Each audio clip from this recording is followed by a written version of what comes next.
And I love exploring triggers, but very often what happens, we get triggered, it feels bad. All we want to do is move through the trigger experience, get out of it, and forget about it. I say move through the triggering experience, get your vibration up so that you're more creative, but then look back from a higher vibration and reflect on, okay, well, why was I so triggered by that? What's present within me that I got that bothered? And I know I was probably a little low in vibration to begin with. That's okay. We all do that. But wow, that trigger is very telling. There's something back there that's really gnawing at me, and it's always waiting for me to go down a little bit just to grab hold and just pull me down further. And we can heal all of that stuff. Insight and awareness, spiritual explorer. Soul intuitive, emotional and spiritual mentor and award-winning author, Lorraine Nilon. Welcome, explorers, and thank you for being part of the adventure. And today we have a special guest. We have David Strickel, and he's a podcast host of Stream of David podcast and the Tire Practice podcast. Why we're talking to him is because he's the author of the Tire Practice, an upgraded operating system for your life. So we've got to find out, what is that all about, David?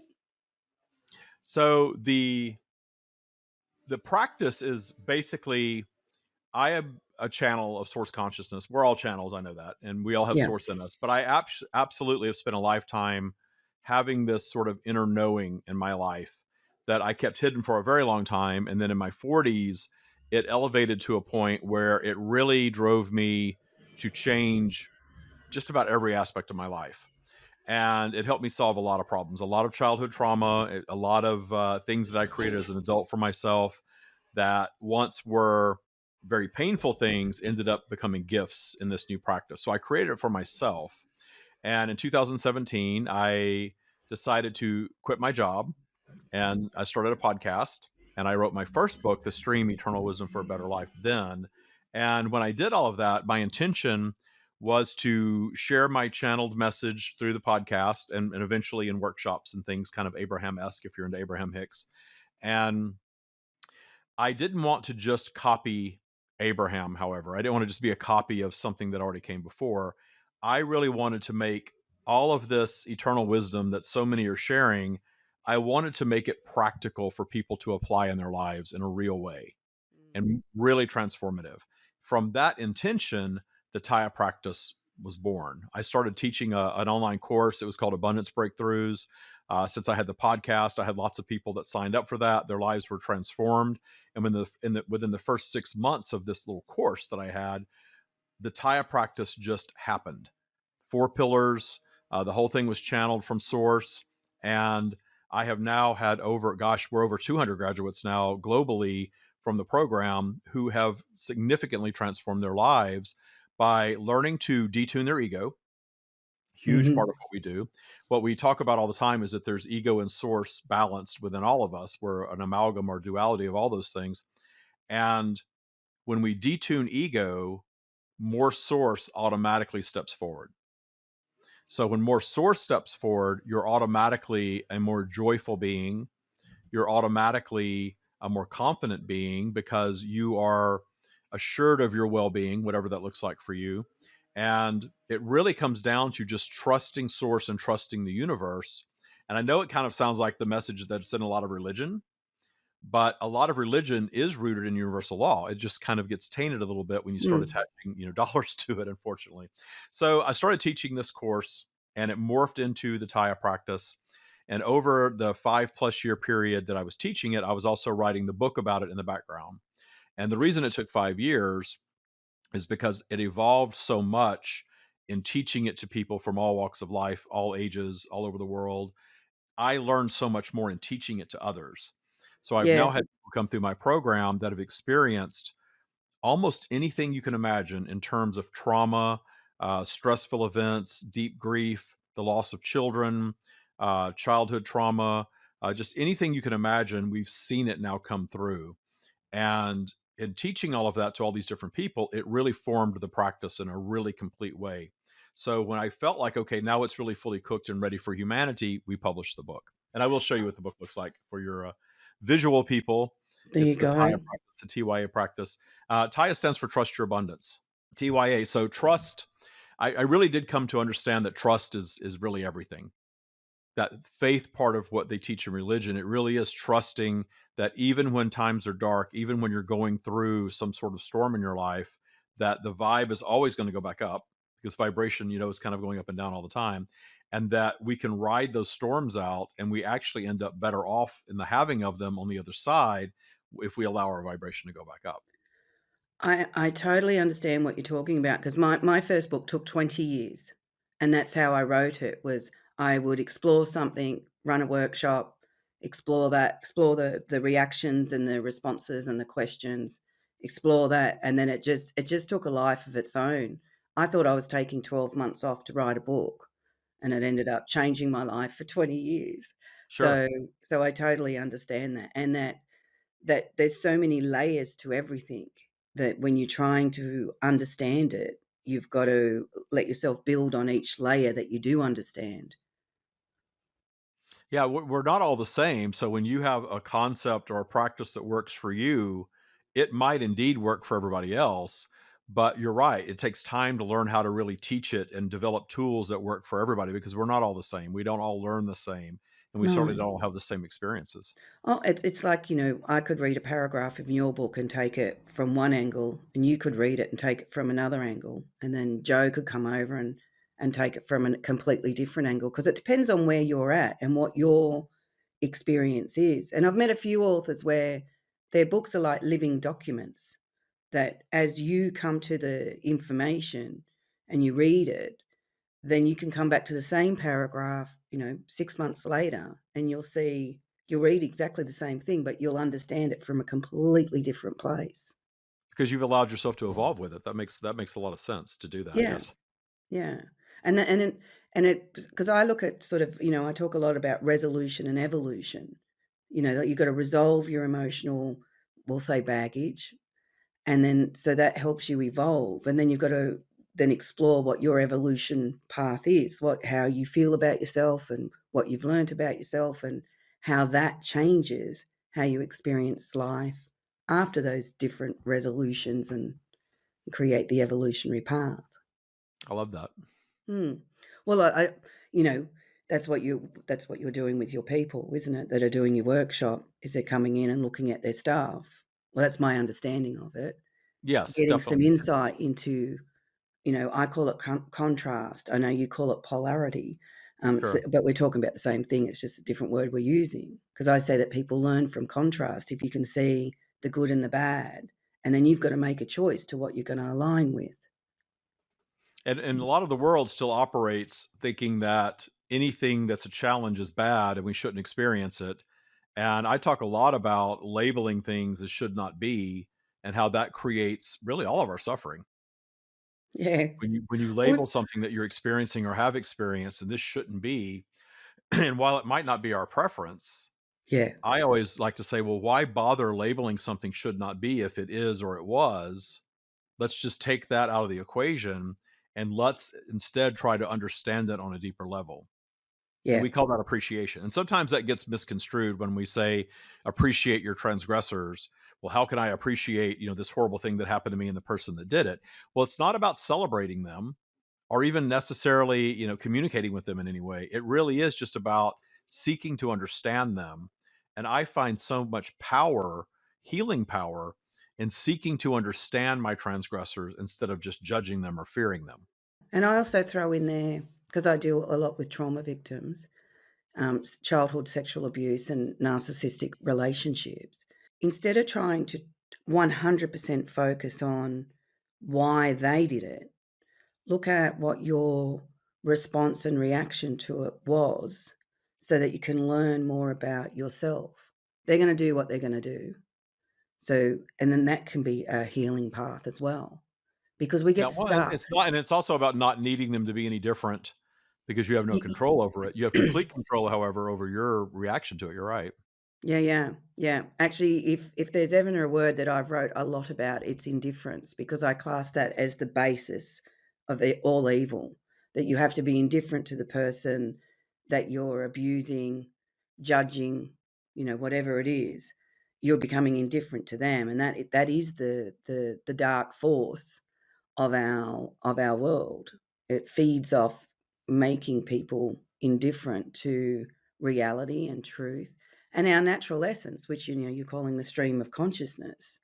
That is our natural essence. That's what we are of. Yeah, lots of words for it for sure. Sure, Oh, I call it absolutely. a source being. Some people call it higher self. Some people call it soul. Yeah. But I always, when I first started out, I would use the term connection a lot. And then I realized, well, it's not really a connection because when I say connection, it sounds like it's something that's out there that we're needing to draw in. And I used to think it was a connection, however, because when I first started really allowing it to flow, when I was really getting into channeling it, I felt it would shake my body. I could feel it for what felt like it was entering my body. And then when I got a little deeper into it where I could get, greater clarity around it, I realized, well, no, it's in everything. It's in us always. That's just my physical body adjusting to this high vibration energy that I'm allowing.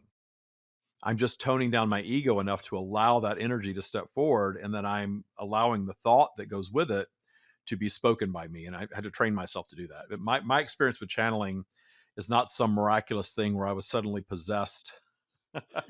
I know people have that. I laugh about it, but people have that, but that's their own creation. My creation was a little different. My creation was I was told that I was a channel, and I understood that meant that I had this knowing that just dropped in, but the speaking it and even the writing it, which was a lot easier than speaking it, that's something I trained myself to do. The writing was somewhat automatic, but being able to speak it in ways that was actually helpful to the intended audience is something that I spent years teaching myself to do. Yeah, that's interesting. What was it like when you first started? Were you in the exploration, or what did you originally think was happening? I knew what was happening because it took me so long to come to terms with it. Okay. In fact, I just did a podcast on my podcast. Just I think it was this week's that went out or last week's that went out, talking about I went to see a psychic, and the psychic. And I was always trying to figure out why am I weird, why am I different. And this was well into my 30s, and the psychic confirmed that I was a channel. And when I heard that, I didn't want any part of it because I was very, I was not judgmental of it internally because it had really brought me through a lot of childhood trauma and made me okay, and even with parents who were very highly abusive to me. So it was always with me and I cherished it, but I was embarrassed by it. I wanted to keep it hidden. I didn't want to be judged for it. I Mm. wanted to sort of fit in, and not be one of these kooky spiritual people that I used to judge. So that was a whole journey for me, a very long journey, until I really matured enough emotionally to just come to terms with it and really detune any concern of what anyone else thinks and really step out. And that took a good decade for me to do. And one of the conduits for that was Esther Hicks' channeling of Abraham. That when I first listened to her, and I was guided to her first by the psychic, and I was still stubborn and ignored it. And I was guided in a more magical way eventually, and really spent a lot of time listening to it, and went all the way to the point of from loving it and cherishing it to being off put by it because I thought it didn't go deep enough. This is a whole journey. Mm. So toward the end, when I was sort of being judgmental about it, was the same time I was really allowing the stream to flow. And it became very clear to me that no, no, no, there's nothing wrong with Abraham. Abraham is brilliant and beautiful and wonderful. It's there for its intended audience, for people that are at that place in their journey. And that doesn't mean that she's the only teacher or that Abraham's the only teacher. And the guidance was shut that down and allow us to be its own thing and serve its own audience. And don't, you're not trying to copy Esther Hicks or try to copy Abraham. Let this be its own thing. And so that's where the intentionality came in with the practical application, because you have all these ideas and you start to sort of wrap your mind around it. But then how do you leave the seminar or finish reading the book and actually practice it in your life? And I'm a very practical person still. And you can be spiritual and practical, absolutely. Absolutely. So I wanted a set of tools like, how do I implement this? How do I implement systematic appreciation of all transgressors? How do I implement systematic detuning of ego? How do I make this a system for my life so that when life happens, when I'm at the job that I don't particularly like, but I think I need at the time, or I'm just out in traffic or out living life, how do I hold my vibration where I really want it to be or continually elevate it? And Taya delivered that. And then I started teaching it to other people. And now I know it delivers it for others as well. Yeah, it's brilliant. Yeah, and people forget that, people that are living, whether you wanna call it a spiritual life, an authentic life, there's a whole backstory as to how they got there, like, so people sometimes they I always say the first barrier to being honest with ourselves is resistance, denial, and avoidance, and codependency. And then if we deal with those, where which is what you're doing when you let yourself become more exploring the what you are actually aware of yourself. Like our awareness is there, but we're so busy resisting it that we're putting all our effort into that we can't see what's there on offer. So, and then everybody's got a backstory. So, and it's a process of working through all those negative beliefs and self insecurities and the hurts and the pains that we've got. And then you come to a better understanding of yourself and your own natural authenticity and talent and unique Yeah, and experience. you realize what a gift whatever your messy path was, if it's messy enough to bring you here to this heightened awareness, what a lovely gift it ends up being. Oh, yes. And I realize I'm a slow learner and that I needed all those experiences for everything to be presented so that I didn't resist, deny, and avoid it. Yeah, I'm always amazed, and of course, I do believe that we're all born up to speed with our time, and that we're looking at today a younger generation that is more evolved, and that always happens in many ways. And sometimes I meet people that are much younger than me, and they're where I was in my 40s and their 20s, Yeah. and I'm like, wow, that whole decade of my 30s were a disaster, and that whole decade of my 30s, but that's what I needed. I Yeah, needed to work all that stuff out, and that was just the effect of it. Then my 40s got a whole lot better, and then my 50s got better yet. But we yeah, still have these things I always talk about in all the tools and teachings that I teach. I talk about a spin out. No matter what you do spiritually to elevate yourself, we're always going to create some sort of little spin out in our lives to give us some more clay to mold. And I've had a couple of major spin outs since I started my boot camp, but I always get on my podcast. Whatever's going on in my life, you hear about, yeah, right. because I channel source, and that channel message, in my opinion, is perfection. But that's just what I'm channeling. It's not me. I'm not perfect. I don't put myself out there as perfect. I don't pretend to be a guru. I'm the first one that will say, wow, I did this really stupid thing. And this is what I'm doing, to work through it. And now I'm getting the clarity of how it serves me. And I have found that if I put the appreciation first, we talk about putting the cart before the horse. If the appreciation comes before we even know what it's all about, the clarity of how it serves me and the clarity of how I manifested it are just there, because that's a higher vibration of source consciousness that answers everything. Yeah, and that shows your level of trust.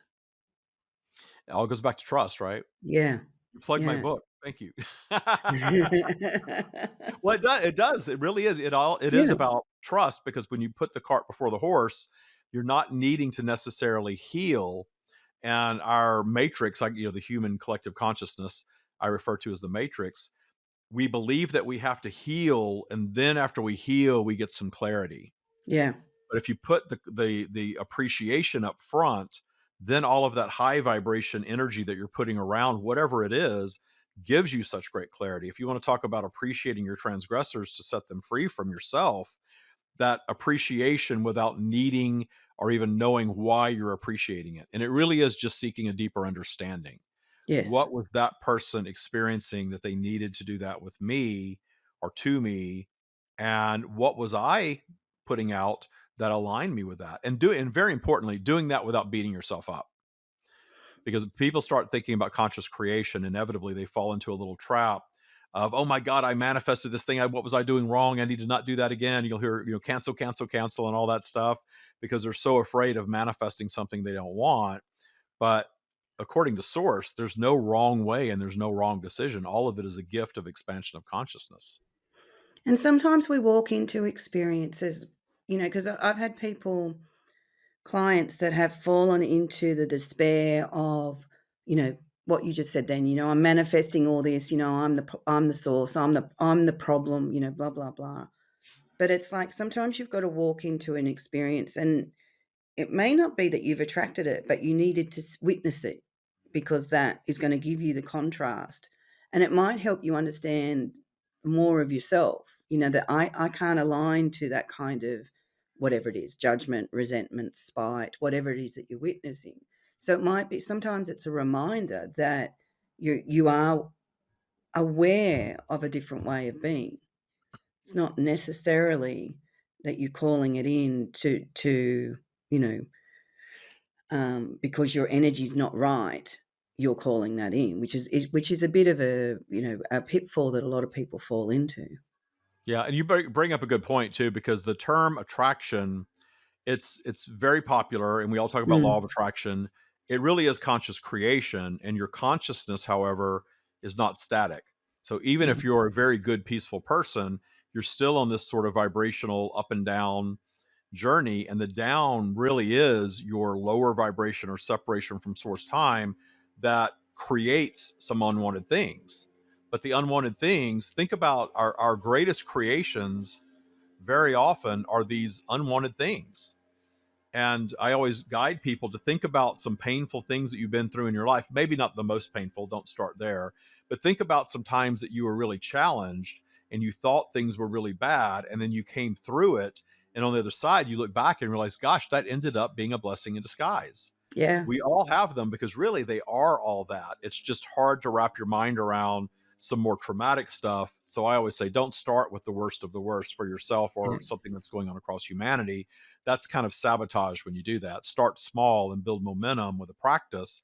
And then you will get to a place where you can start imagining something that was more serious in a different way. And it's all in your, we always say that everything exists as your recollection of it. So you own it, so you get yes. to change it and mold it in any way that serves you. And if for a while changing it to something more positive serves you until you're ready to really look at it differently. And I know you know this. I'm talking to the audience more than you because I can tell that you really know all this stuff. So that's just that ability to claim ownership of everything that's going on for you vibrationally. And again, not falling into that trap of blaming yourself or Yeah, thinking that it's fault or any of that stuff, because source is saying, no, no, no, none of that is there's no blame, there's no fault, there's no right, there's no wrong. It's all a set of experiences that your soul wanted to come and have. And some of them in the matrix are considered positive, some are negative. But from the eternal perspective, it's all expansion of consciousness. It's all good stuff. yeah, I love that, and I like how how you're saying it, because it's important for people to realize that, even when we say co-creation, that isn't about I want that should be delivered, which, we have a bit of a theme of that going a lot now, is that manifestation means that whatever I want, I can produce. But Yeah. if Well, it you're in sells books and seminars. You have to admit that it's sexy. yeah, well, that's It's right. sexy until it isn't anymore when you don't get all the stuff, and Yeah. then you get frustrated with it. But once you learn how to play with it, you will see more of the things that you want showing up, and fewer obstacles, and meeting your obstacles in joy. I have lived that and I believe Yes. that. But we're not here to just sit and dream and manifest every damn thing that we want. You just imagine what the world would be like. Oh, We've said terrible. before, the ocean would be full of yachts. Actually, I had this woman I ran into this woman that she had done one of my workshops years and years and years ago, and she was all excited, and she said to me she was doing some other program, and she said, "Oh, I'm at commander stage." And I went, "Commander of what?" She goes, "I can command whatever I want, and the universe is gonna deliver it." And I said, "Oh, goodness, I hope I never have that skill." And she said, "Why?" And I said, "'Cause I could stuff that up. As soon as I decide that I'm the commander of the universe, I'm going to make a mess of it." So I really like where I'm sitting, where I'm walking beside, I call it truth, walking beside truth as friends, helping both, it's helping me navigate the life that I'm experiencing. That's where I want to sit. I don't want to command it. And she looked at me and she was horrified that I wasn't excited for her, but I was like, "You've fallen into the trap that you're now feeding your own control, and now you want to control the universe, which is not Yeah, resolution of it's still anything." ego, and ego separates us from Yeah, for source. sure. So source does not have a path for us. Source is like, here you are, discern your preferences and have some positive and some negative things to experience. All of it will expand your consciousness, but the messy stuff actually expands us more, in my opinion, because I think it then we moves really us have to very create. yeah, it's a quicker learning curve. Right. And yeah, and 'Cause you're sometimes you're forced you're forced to work through it and experience it to yeah, survive it, and then you are ultimately, I hate to use the word forced, but if you're going to move through the experience and appreciate it, there's work to be done there, and I have found that work the most magical aspect of life. Not sitting and dreaming up, I always joke about, when the book The Secret came out, and I love Rhonda Byrne, I love The Secret, it was a great, um, gateway drug into spirituality for a lot of people. But, yeah, sure. take it for what it is. It's that first step into conscious creation. And yes, it's selling the idea that you're going to dream. I remember the kid dreamed up a bicycle and the bicycle just showed up on the lawn. And I always like to joke that to this day, I dream of a Bentley and a Bentley is yet to show up in front of my house. Doesn't It's come almost with a like it's time just a frame. fun thing to joke about, like, there's a lot of stuff my life is good, and there's a lot of stuff that has flowed in for me, but not everything that I want all the time, and what I have found is when you start doing this detuning of ego work, you don't care what flows in and what doesn't flow in. You're joyful exactly where you are because we are taught consumerism in our society.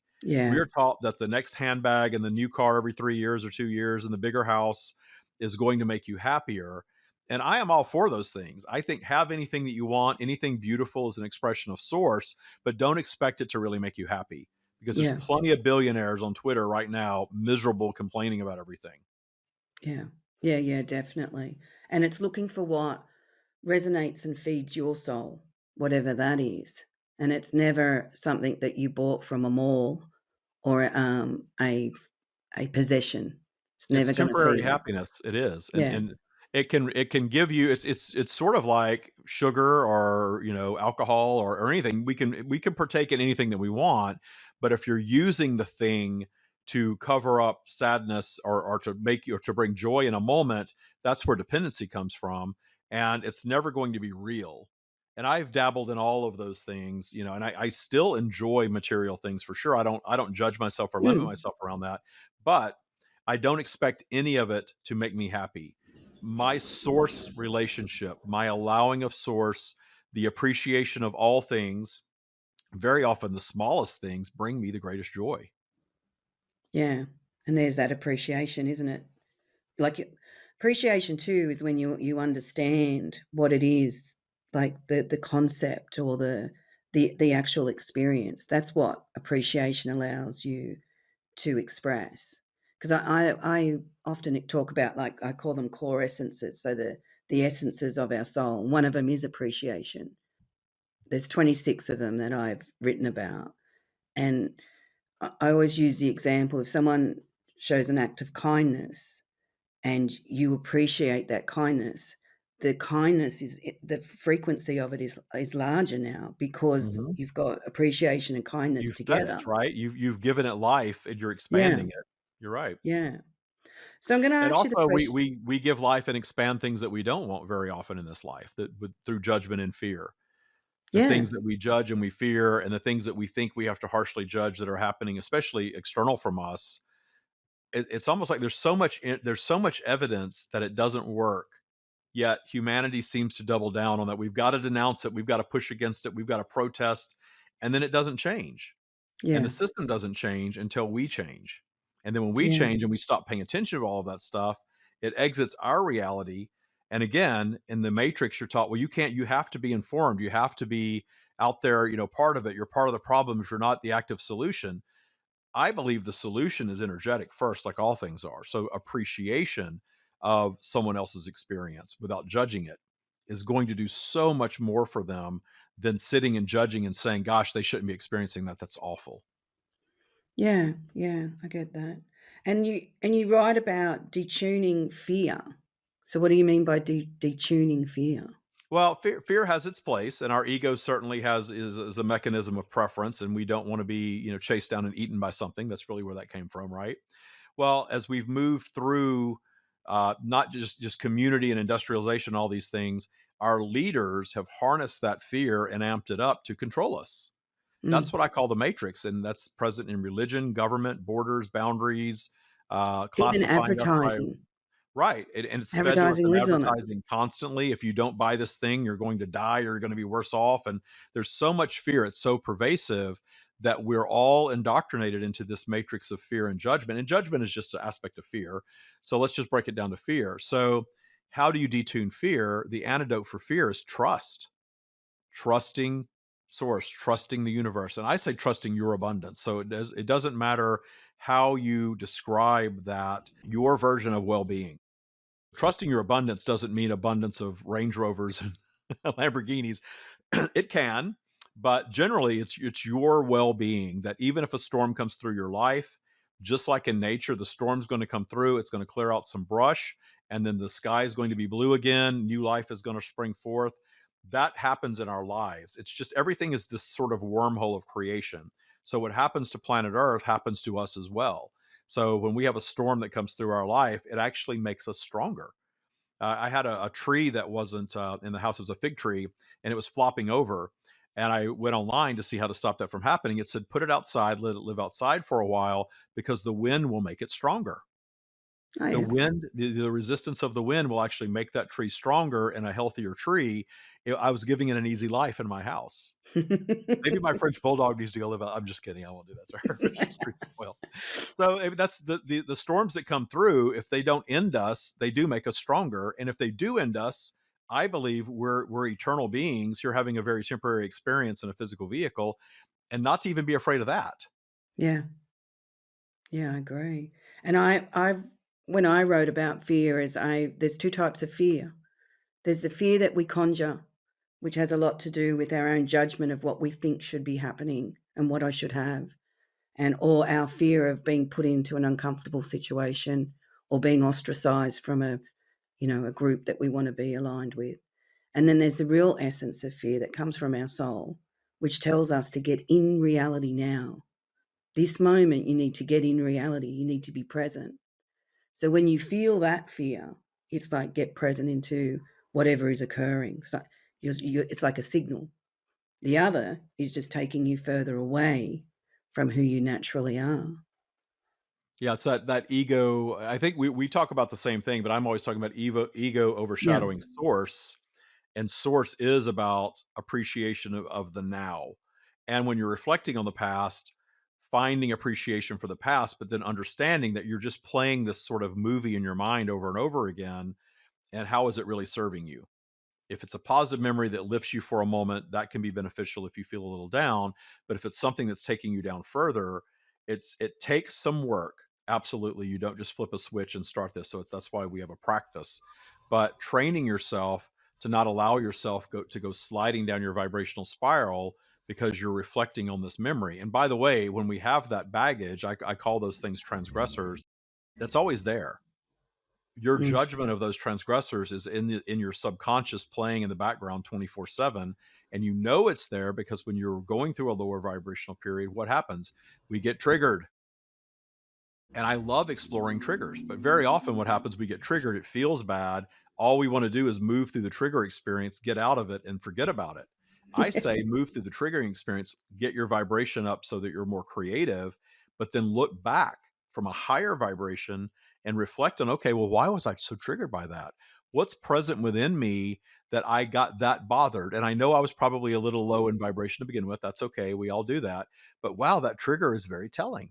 There's something back there that's really gnawing at me, and it's always waiting for me to go down a little bit just to grab hold and just pull me down further. And we can heal all of that stuff. And what I do is I make a game out of it. So I really geek out on hearing and healing this stuff continually. I don't think we get done. yeah, yeah, I think yeah, we're always doing it. yeah. I agree. So, I think I agree with everything you say. I actually teach how to be self-reflective, which is very different to ruminating and being stuck in it. But it is like you can get excited about that something that I know has been bothering me for a long time, and here I am, presented another opportunity. And you may always be triggered, but your reaction time will be quicker, your ability to understand it will be quicker. So, and that's part of evolution, and which is a beautiful path to walk, which is just about us requiring ourselves to be honest about what we're actually experiencing internally and externally. And you're right. It keeps coming back around again and again and again until we face it. And Yeah. and I instead of deal with it, I will say detune it because detuning takes a little time. There are some things I can detune in an instant, but big personal stuff, if we've spent a lifetime judging something that happened, especially in early childhood, Yeah. well, I know you know, and everyone listening probably knows, you don't just heal that stuff overnight. It's a journey. But again, you can really enjoy the journey. You can really geek out on once you have the confidence that you know how to solve it or heal it, then it's fun to discover new little things, especially if you've cleaned out a lot of that vibrational basement stuff. Then there's something else that pops up. My father just passed away last September, and he left when I was 6, and I wasn't very close to him ever, and we never had our end of life moment where he came out, that I knew that wasn't going to happen, and I had very much made peace with him and detuned him as a transgressor, and I was fine with him even though we weren't close. But when he passed away, my partner Michael is a psychologist, and so we talk about this sort of stuff all the time, and he said, do you think anything's going to pop up for you or show up for you at the funeral when you were back there? And I said, I don't know, but I'm excited to see if something does. And sure enough, when we went back, I was very at peace until we got around to um, like his will and what he bequeathed to his 2 sons, because he has 2 sons and then we have a half sister. And it was sort of like my younger sister and his second wife were his family, and my brother and I were his stepchildren. And this was always this way as Okay. kids. And sure enough, he didn't leave us anything. He left everything to the daughter. So and I was kind of entertained by it, but there was just a little dust. There was just a little bit of that, he still didn't care enough just to leave me a little something just to remember him, because we didn't hate each other. We didn't scream at each other. It wasn't like that. We just weren't close. And then I was like, that's supreme clarity all the way to the end, that I know exactly where I stood with my father. And it's made me a stronger person as a result. So I'm appreciative of it. And I stood at his open casket and just looked down and said, I appreciate you. I appreciate that you gave me life, that you were out of my way for the most part, and I was allowed to develop into the person that I am. So thank you. And that was that. Yeah. Yeah, sometimes you gotta thank them for not doing more damage that they could have. That's true. Yeah. That's true. Yeah, definitely. So I wanna ask you the big question, what does humanity need to acknowledge and understand for us to evolve? For us to evolve, we have to acknowledge and understand that we operate in this matrix of beliefs that we're all just programmed with, and we don't have to be programmed with it. So the detuning of these things, fear, judgment, whatever, is completely within our abilities. And when we start to really think about things, and a lot of times we get so steeped in the matrix that we don't even want to think about it, but when Mm, it stops working for us, and I think at some point for everyone in life it stops working, that's the turning point to start questioning everything without judging it, and then start the work of, okay, what if I don't believe that anymore? What if I just choose to not believe it without judging it? Because when we judge things, we get drawn right back into it. But if we just say, yeah, I've believed that my whole life, it's never really worked for me, whatever it is, and I'm constantly angry about it. I'm constantly needing to be right. I'm constantly needing to argue my opinion and be right. Just understanding that it's all just programmed thought, and it's so fun to just start deconstructing all of that programming. And again, the tool there is to question everything without judging it. So mm. religion helped me as a child to a point until it didn't anymore. And for a moment I identified as an atheist after that, and then I realized, no, no, there's more, there's something here, but it doesn't have to be what I'm taught in church. I need to discover it for myself. And that was huge for me. That's and that's it's brilliant though, really, isn't it? You know, like, it's that desire to wanna deprogram. Actually, I said to it was on another podcast, and I said one of the most important questions when someone is trying to push their belief at you, "This is what you should be believing, this is what how you should align to," all those kind of, conversations we do have, and sometimes they're more than conversations, they're sort of dictatorships. Why is that important to you? And a lot of the time, they won't have an answer. They'll have glib responses and feel like an authority, but it's like, "No, no, no, tell me why that's important to you." And that sometimes is enough to make someone really contemplate what it is that they're hanging on to the judgment for. Because you can see people use judgment as a way of distracting themselves from the truth of what they're feeling internally. Yeah. Well, when Yeah. they need somebody else to agree with them, I always say, how confident are you in your belief if you really need me to agree with you? If you're confident in your belief, then you're just going about life joyfully. And if other people want to listen, great. And if they don't, you can appreciate that too. I always say we all operate in an operating system just like a computer. We all have a belief system. Someone that's an atheist, we have a political guy here in the United States named Bill Maher, and he's the only political show I watch because he has people from both sides on, and that's what I like about it. If I want to be informed, at least I'm hearing all of it, not just a one-sided thing, which is very polarized here as it is in a lot of places. And he's an atheist. He did a documentary called Religulous a few years back, and it was very interesting. If you want to really explore religion, it was a great documentary. And of course, being an atheist, it's very much anti-religion, but it's still interesting nonetheless.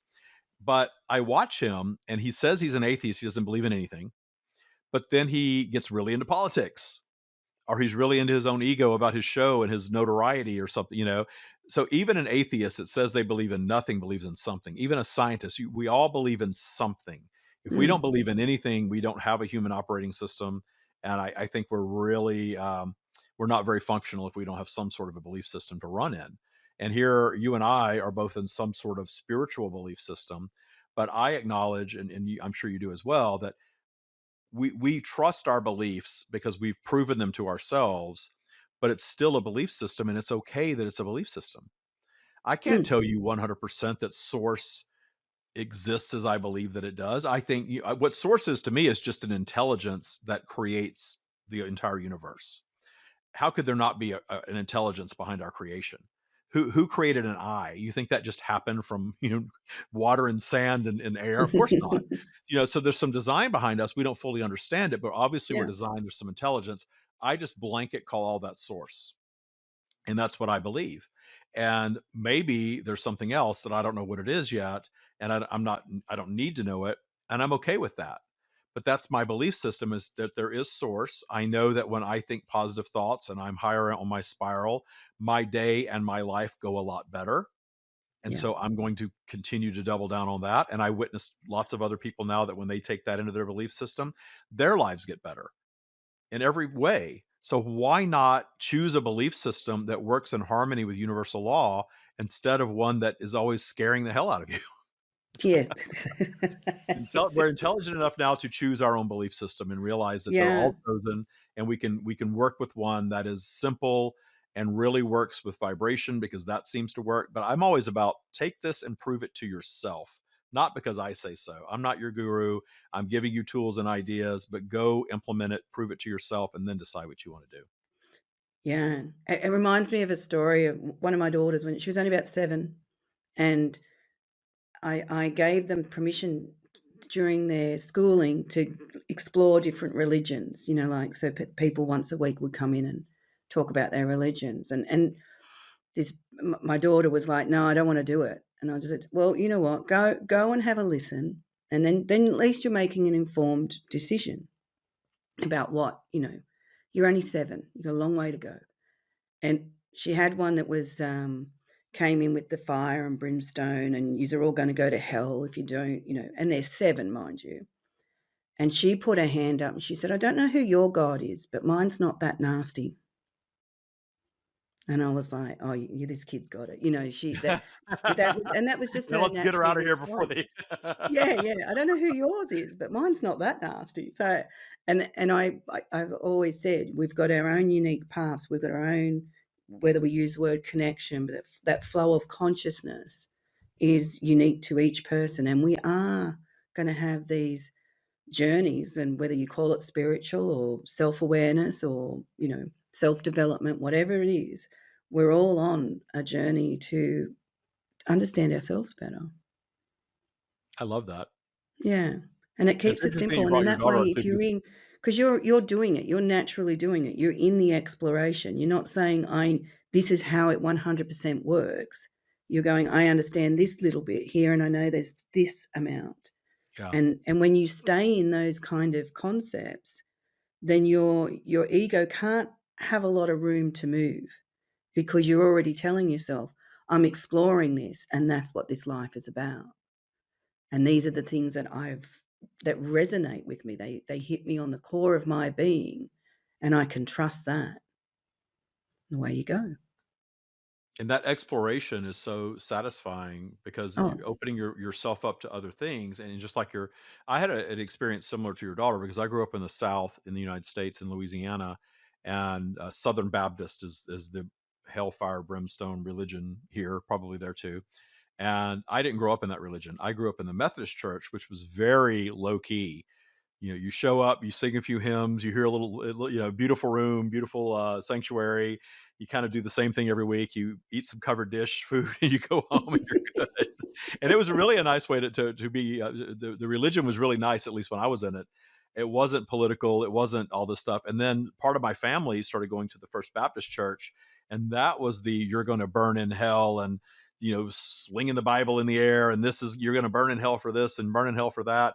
And it was just really foreign to me. But so many people from where I grew up are still very into that, very, very, very indoctrinated into that. And I, again, like I always seek to appreciate everything.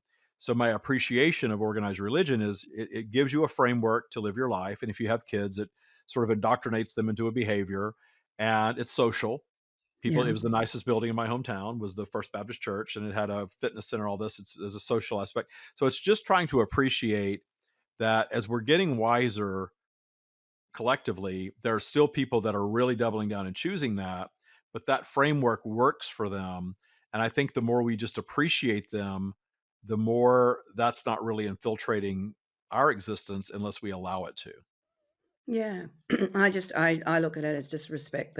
That's their unique journey, and as long as they're not, you know, demanding me to align, you do, and as long as you're not hurting anyone, you do you, Yeah. and I'll do Well, me. and there's some talk in the United States that we're moving toward a theocracy and that, it's going to be very different. If certain things happen, I won't get into all that. But that the fear there is palpable for a lot of people. And what they're not ready to hear is that the more you fear and judge that stuff, the more you give it power and the more likely it is to be an experience for us collectively. But I'm confident in my well-being that I know that no matter what happens, I will flow, and my well-being is assured as long as I believe it is, whatever that looks like. Because Yeah, every time there's some horrific mass event, yes, a lot of people fall to that, but a lot of others escape it. And we love those stories. What stories do we love more than triumph through adversity? Because yeah. that's the soul sort of really expanding and moving beyond the boundaries that the matrix creates for us. Yeah, and I explain too is that, our I call it your soul's unconsciousness, so your emotional baggage, shadow self, any of those, terminologies. The more you clean up yours, and you're pulling out I use, your resentment and you deal with that, you're actually pulling out your investment in the mankind energy. So, and I explain it like think of it like bank accounts. If you've got jealousy and resentment and, whatever, spite, that's also sitting in the bank accounts of our collective mankind energy. And as you resolve that, you are taking that energy out of the collective. You are lightening the load for Hmm. humanity. It's funny you said that. I just did a TikTok. I'm actually wearing this very shirt. I just recorded a TikTok today just about that. Yeah. How we as we raise our vibration, we're contributing to the collective. As we Mm. detune that stuff, we're so on the same page with that and everything else that I've heard. We are contributing to the well-being of the collective, even though the matrix says, no, no, no, that's not enough. You've got to fight, you got to battle, you got to judge, you got to push. Again, the matrix operates in reverse of universal law by design because it's meant to separate us from source, right? And we have this separate experience. I do think what's happening now, though, is that we are collectively waking up. There's lots of evidence of that. As we do, the matrix is coming on a little stronger, trying to draw us back in. That's why we have Yeah. ridiculous political candidates and border issues and questioning monarchy, and just we're questioning everything now. Everything's under question now, with good reason. Again, question without judgment. And when we question without judgment, we see clearly that, well, wait a minute, we don't need to be controlled. We can educate ourselves. We can pick and choose what we want to do. We can think freely. We can do all of this. And somebody might take action over us physically, but they can never, ever, ever claim us emotionally or our true thoughts. We always have dominion over that no matter what. And we can move through any experience and be made better for it, regardless of the outcome. Yeah. And that there, what you just described is mastery. You know what I mean? If you can hold to the truth of yourself, I've stopped saying it, but I used to say I'd want to walk through a pit full of rattlesnakes and walk out feeling secure in myself. I've stopped saying that because I Yeah, had a you don't lot of have to rattlesnakes. manifest the rattlesnake. They let a little less poisonous snake cross your path, Yeah, it and you'll wasn't be good. yeah. But What am I I doing to myself knew, here? but from those experiences, I can hold better to myself, like, so, but without saying that's what I want to do anymore. Um, and Yeah, I but when you think first that, start feeling empowered, that's probably a very empowered stage of awakening to sort of say, "Bring it on." That's what you're yeah, saying, "Bring it on, I can take through it." yeah, And then you sort of come out the other side of that with even more detunement of ego, and then it's just sort of like, "I'm at peace regardless of what," and that's all I know that's all I need. yeah, that's that. And that is the mission, isn't it? Indeed. Yeah, I love that. All right. Well, let's play flip the book. So, would you like book one, two, or three? Well, I'm the middle child, so let's do 2. You pick two. Okay. So that's the big book. It's Your Insight and Awareness book, which has got a lot written in there about what we've just discussed. And this was the book that took me 20 years to actually write. You have 1 to 430 pages to pick from. 333. Okay. Well, it's actually a picture. So for those that are listening, I'll just hold that up for Well, that's you. perfect. I'm a visual person, so there we Oh, there you go. go.